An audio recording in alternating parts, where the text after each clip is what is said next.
سرعة زي مودا يترفوني قلنا عنا ጨኒقنا ዘሎ حزن قبر قاسي نايم هلاون زي هلاون ولا بصوار درجاون تنز جهرلن زقنيه خنصنع قنينا نحنا سلام فتواتن كبرواتن تخاتلتين كوعنا بشانال زي بدحام متصاخم نشانالنا حدش انتخمكم لايك سبسكرايب بمقار جمرو لمون كم تلمد حدش انتكسات نزعواتنا وقم حزنا قريبنا لنا أزون دقيمة لايك سبسكرايب نتحبابركم لكبرات حواتي نمربنا قبلكم حزن قبر قاسي نايم هلاون زي هلاون تصحفهم درخونا يوزي ناي قدامي صحف درخوكو بعلي حزب تقرايس كاب سبنت ناب انسسانت كنقيرو إنا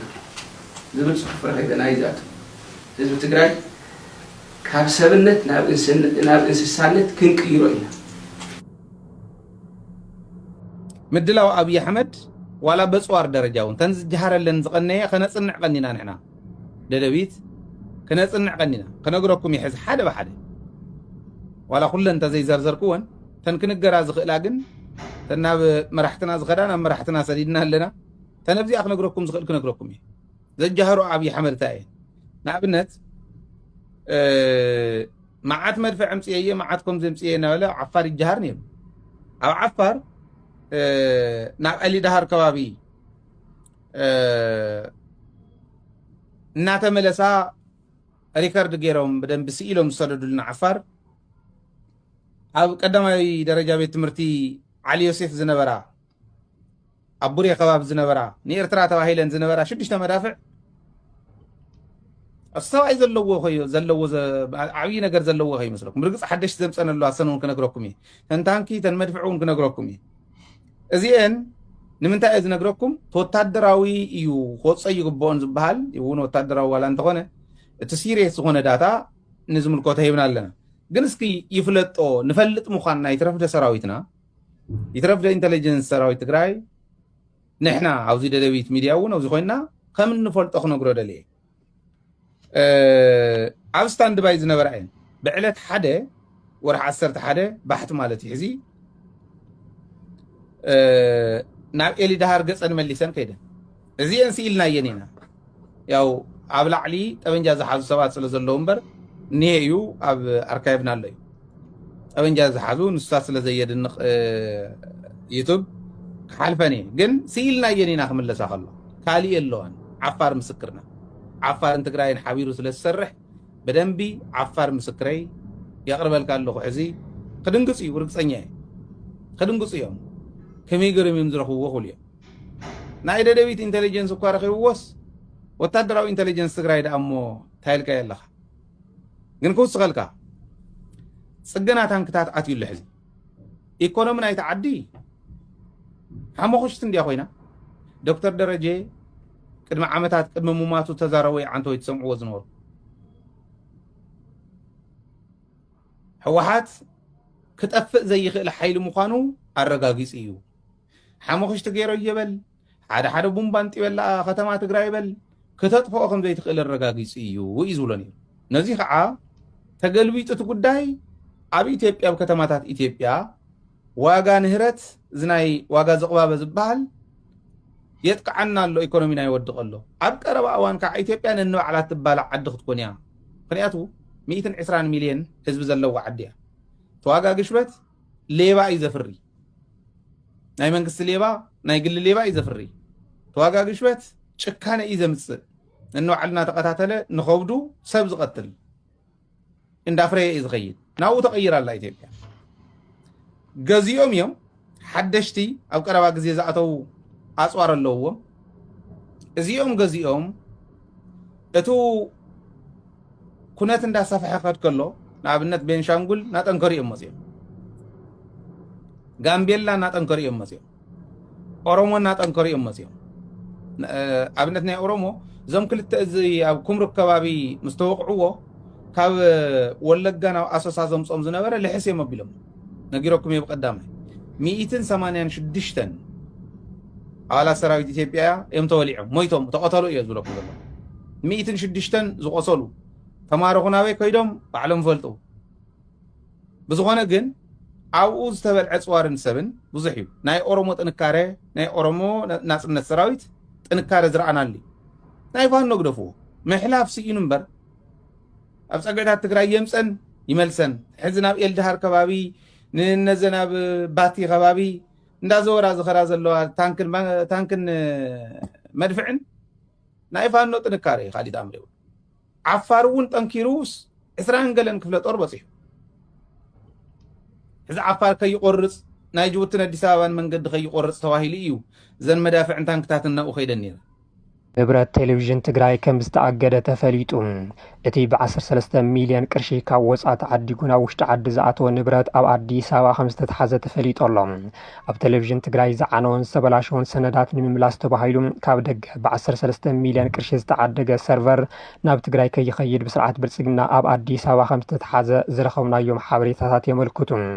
እቲ ቴሌቪዥን ጣብያ ዝነበረ ሰርቨር ብምቅጻሉ ስራሕቱ ብኣግባብ ክውግን ከም ዘይከኣለ ዝሕብሩ ፍልፍላት ብሓድሽ ትካ ካብ ደገ ተዓዲጉ ናብ ኢትዮጵያ ዝኣተወ ሰርቨር ናብ ትግራይ ንምውሳድ ናብ አዲስ አበባ ዘቕልዑ ኣመራርሓ ትካል እቲ ሰርቨር ክወስድዎ ከም ዘይከኣሉ ተረጋጊጾሎም እቶም ሓለፍቲ እቲ ንብረት ዝተኸልከለሉ ምኽንያት እንትሓቱም ካብ ላዕለዋይ ኣካል ብዝወረደ ትእዛዝ ዝብል መልሲ ጥራሕ ከም ዝተውሃቦም ፍልፍላት ተረጋጊጾም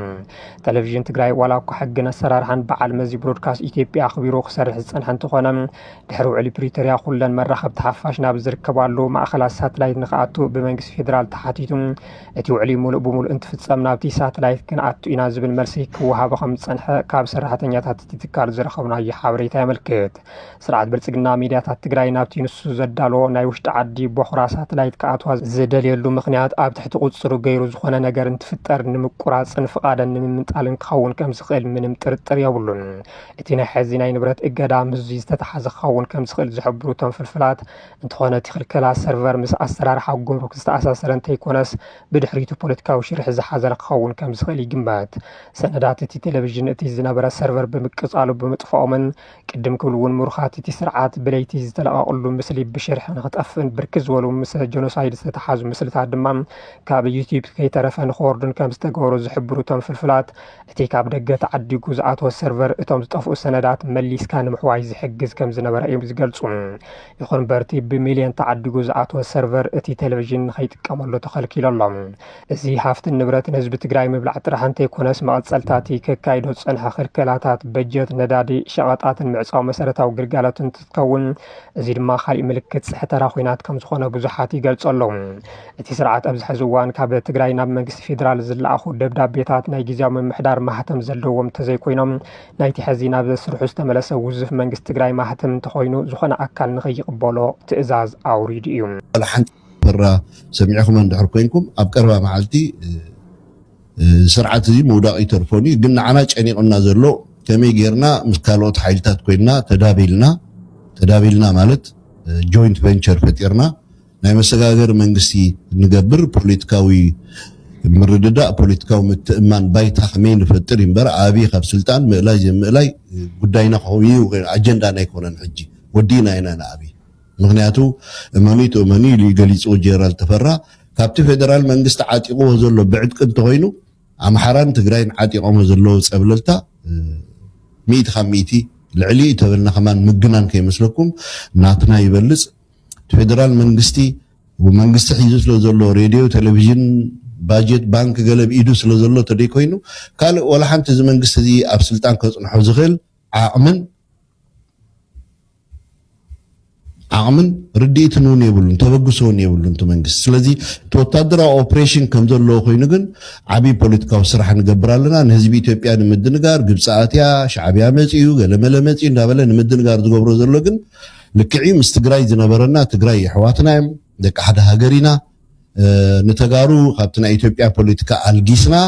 ንበይንና ንብሎ ነገር የለን ኢትዮጵያውያን ምስ ተጋሩ ሓቢሮም ብሉና تمالي مستقارو حبيرو تمالي مسكال حبيرو كو خالي اسرح سريحي سلازي واي نوت دين حبر تقارو سعدو من دي زعد زي فتحيتا سينوم چقونا تبزيحو تتعافينوم نمسلم كو قالسوم سلازي صباح نقو قين كمي غيرنا اينا نت بوليتيكا خنمرحو نغيل كمي غيرنا نمعراريو نزاراري بالنا سلازي مستقراي سميرنا مسرح مستقراي حبيرنا مسرح يخور عنا مبر زحفرنا ولا حنتي يلن يلو قليس الله سلازي تتصمدو كل زي تسبب تطرطر النبره امنغوم حران ناي تግራይን ዝነበረ ሁነታት ፖለቲካው ፍታሕ ረኺቡ በሓባር ድንባር ገይሮም ወታደራዊ ኦፕሬሽን ያካይዱሉ ንኣብነት أول استجاب تعصع كينات أبزر بعد حمشة معلت جبر زقني تعصع كينات بعوت ناي فانو بعوت ناي توم تصمد حيلتات تزازيم له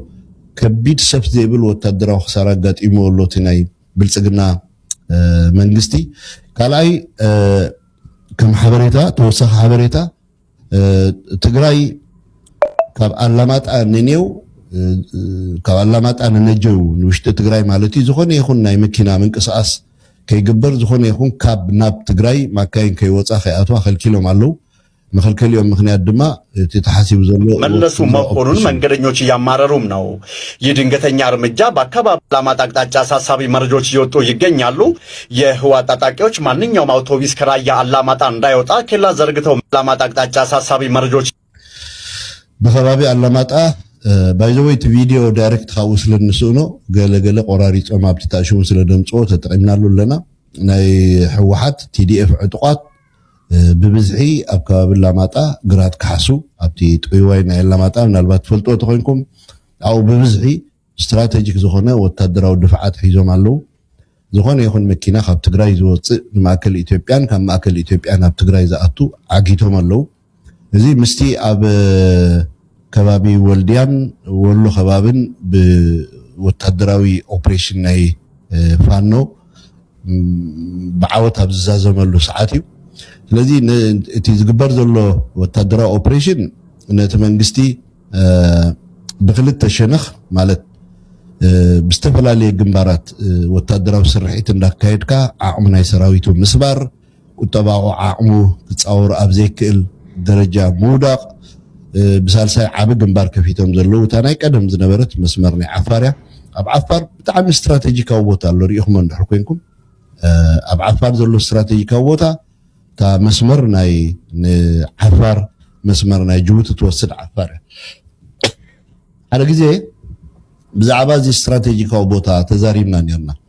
بزح وتدروا من رقاق ضد ليكونا بزح حتى قالت نبر لهم ابز خبابي عسب زنبركم قال لهم هاجر اقلقلوت تقاللتيكم كلهم بايزوي دحبت هشمتي تقاللتي لنا نانصوع تفلطوا يا خمتي استراتيجي ناي توتاتي اذا حجز لنا الاوان أب كباب عسبن مسمر ترجع جوتي أديس أبابا وي أواش مسمر جوتي ميله مسمر جوتي أواش أربعة وي مقالة تقرأي زخون يكون وتدرى أوبريشن كتجبر زكاة على يكونن مستزلو ناي موقت كنا تات مالتي بقات أم خوينو تكرامة تأتي له جزلنا له حملة يو تزخفه موقت زمزقبلو جزء نازلنا وتدرى أوبريشن تكبر يدخلنا بزح نايم حصلت على تخبابتي منجستي كبابي باتي قال مله ببوط ناقبري إنتهم سراويتو دفالح ما يامت إذا ستدلو بأجوجمو والوم تمني عفار ديمقراطية وجنبار نا أجوجمو نتعنت جنبار كمون كالوت حاجات هلو وسمعتهم كنت أصلا زين دلي زياتهم زحشة وتدراوي بيت هلوهم زحشة وتدراو إجتا لهم استراتيجيك زخونة بوتا حيزهم علو أبتي تريانجل نولو كل جزء جيبوتي إثيوبيا إيرترا زراخ بوتا مستي بتفترو فرنساي مس إثيوبيا تسامامي عاد سرحتون يبابر حديدن مجد سرجانا جيبوتن أو أزي تتقع زخونة ويتقالات زخونة استراتيجيك أو بوتا يدلو مسمر ترانسبورت تقال عيب تبوتاتي بسلسي شمخ نمتقعتي نحدقات قال عيو أو هواتك زغير سلام مقبار تراي سلام مقبر سلام مقبار انتهي مالتي سلام مقبار مش جبتي يخون مش إثيوبيا مش إرترا تخبابتي ناب سلام وحس زخون بوتا انت ديو سيد كايو بتعام حدقنيا بوتا ايو مهنياتو منالبات بوغن إثيوبيا خويناتنا إرترا انتريناو نإرترا زي استراتيجيكاو بوتا زي أزي تقامو بوتاي حدا غورورو نايتي إثيوبيا زبهل هاجر غورورو خنبل كلنا دما كل جزء نتي سراويت نايتي منجستي سنكي لوجستيك وتدراو عدكي بروخ أديان بروخ ዝቀርበሉ ቦታ እዩ መዓልታዊ ካብ ወደብ ጅቡቲ ናብ ማእከል ኢትዮጵያ ንግንባራት ናይ ትግራይ ግንባራት ናይ ዓዲ ኣምሓራ ግንባራት ናይ ኦሮሞ ግንባራት ናይ ካልኦት ምብራቅ ገለ ዝካየድ ውግእ ወታደራዊ ስንቂ ሎጂስቲክ በዚ መስመር እዚ ይዛቱ ኢትዮጵያ ካለ መስመር የብሉምን ሓንቲ ካልአይት መስመር ነበረቶም መስመር ናይ ፖርት ሱዳን ይነሩ ናይ ፖርት ሱዳን ናይ ሱዳን ጉዳይ ከዓ ስለ ትፈልጥዎ ተስፋ ደሎም ነገር ኣይኮን ነዳዲ ቀደሙን ካብ ፖርት ሱዳን እቱ ነይሮም ነዚ ሰሜናዊ ሸነኽ ናይ ኢትዮጵያ ብመተማ ገይሮም ነዳዲ እቱ ነይሮም ኣብ ግዜ መለስ ሕጂ ዚታት የለን ስለዚ እታ እንኮ ሕሉቦም ንጽፎም መስመር ጅቡቲ ኣዋሽ 4 መስመር ጅቡቲ ኣዋሽ ኣብ ሕቶ ምልክት ኣትያ ኩናት ተተኩስ ኣብታ ቦታ ማለት ክልተ ሓይልታት ክልተ ገዘፍቲ ዓርሞሸሽ ዝኾኑ ሓይልታት ኣብዚ ቦታ ኩናት ገይሮም ማለት ኢኮኖሚና ኢትዮጵያ ጥራይ ደይኮነ ወታደራዊ ቀረብ ሎጂስቲክ ናይ ሰራዊት ኢትዮጵያ ሓይል ኣየሩ ሓይል ምድሩ ገለመለ ሻዳውን ይዝኸውን ኣብ ውሽጢ 24 ሰዓት ሰራዊት ካብ ኮሸሮ ካብ ዳቦ ናብ ሓምሓም ይኽበልዕ ተረኺቡ ዋማን ሓምሓም ገለመለ ብዝኽረምቲ ተባቂሉ ናብኡ ይኻኣቱ ምስቲ ኢትዮጵያ ኣጋጢምዋ ዘሎ ናይ ቅጠባ ዝቕባበ ወዘተ ዝከኣል ነገር ኣይኮነን ተንቁሩብ ቁራቦ ካብ ደገዶም ፅወር ረድኤት ንወታደር ጉስማዶ ታኒካ ማኒካ በአንጌሮም ከማን ሰለይከ ይብሉ ኣብ ከቢድ ሽግር ይብላሉ እዚ ሕጂ ዝካየድ ዘሎ ኩናት መንግስቲ ደሊዎ ወይ መንግስቲ ኣብናቱ ብናቱ ሰናይ ድሌት ይኽስበኒ ኢሉ ዝመርሖ ዘሎ ኩናት ኣይኮነን እንቶም በንፃሩ ተሰሊፎም ዘለው ሓይልታት ኣብዚ ምእመኦም ሰዓት ሎሚ ኩናት ክንገብር በዚ ኸይድና እዚ ክንገብር እዚ ኸነጥቅ